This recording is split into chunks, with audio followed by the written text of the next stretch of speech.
I said, I'm leaving. He says, where are you going? I said, I got a job offer. What kind of job offer did you get? As a comedian, Omaha, Nebraska. I'm going to go open for a band. And the tears just started to flow down his face. I said, what's the matter? He says, you don't know how tough it's going to be. I said, it's what I want to do. He says, does it make you happy? I said, yeah. He said, okay. What name are you going to use? He said, what? What name are you going to use? He said, no, last name.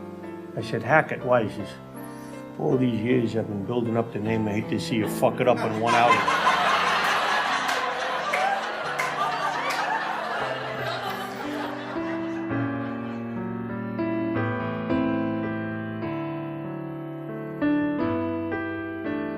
I started writing a book at the behest of my wife about my father, Buddy Hackett. And in the middle of it all, I said, wow, these stories are so good. And I've been telling them for years to friends.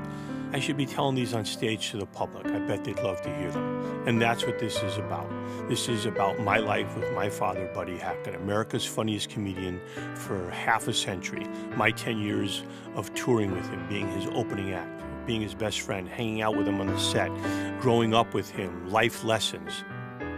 I've been telling stories about my father since the first time I ever stood on stage.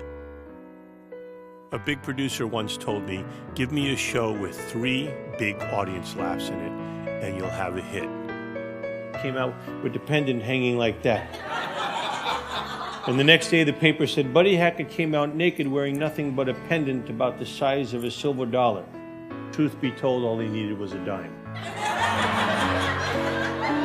I have loved hearing Sandy tell stories about his father through the years. So I said, let's bring these stories to life in a live theatrical production about Buddy Hackett. This is an incredible father-son story, and in directing the show, I really wanted to capture the impact that our parents have on our lives, because I think the best way we can honor them and their legacy is to stand as a testament to who they were, what they believed in, and what they taught us. Sandy has his father's comedic genius and that rare gift of being able to make people laugh until they cry. But most people don't see his other side, the serious side of great emotional depth and complexity. Quiet, humble, and very private. In 1961, my father said ass for the first time on stage. He believed if it's dirty, it's not funny. And if it's funny, it's not dirty. My father received the Disney Legends Award in 2003, and I was going to speak on his behalf. When I got to Disney, I had no clue what I was going to say. Roy Disney Jr. was holding the ceremony, and what did they have in common with Buddy Hackett? Not clean. Still, but I'm looking at Roy Disney, and behind him is the Disney building. And carved in the Disney building, about 6, 7 stories high, are the 7 dwarves carved in stone, 20, 30 feet high, holding up the roof of the Disney building. And it dawned on me, Disney loves things that are short, fat, and funny.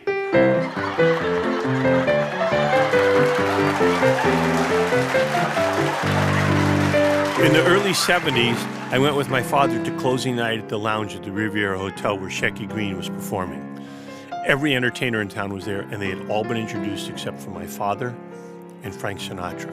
I wanted to hear my dad get his due and be introduced, but Shecky didn't know he was there. Shecky was about to introduce Frank Sinatra when he said, how do you introduce God himself?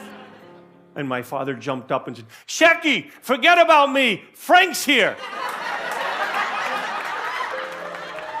Buddy Hackett was my best friend, father, teacher, helper, sounding board, sage wisdom, giver of advice. He prepared me for life. And then he prepared me for the day when he wouldn't be there. One day he came to see me work at a comedy club. Oh God, was I nervous. Little place like this. And when the show was over, he said, you're ready. He said, you're ready.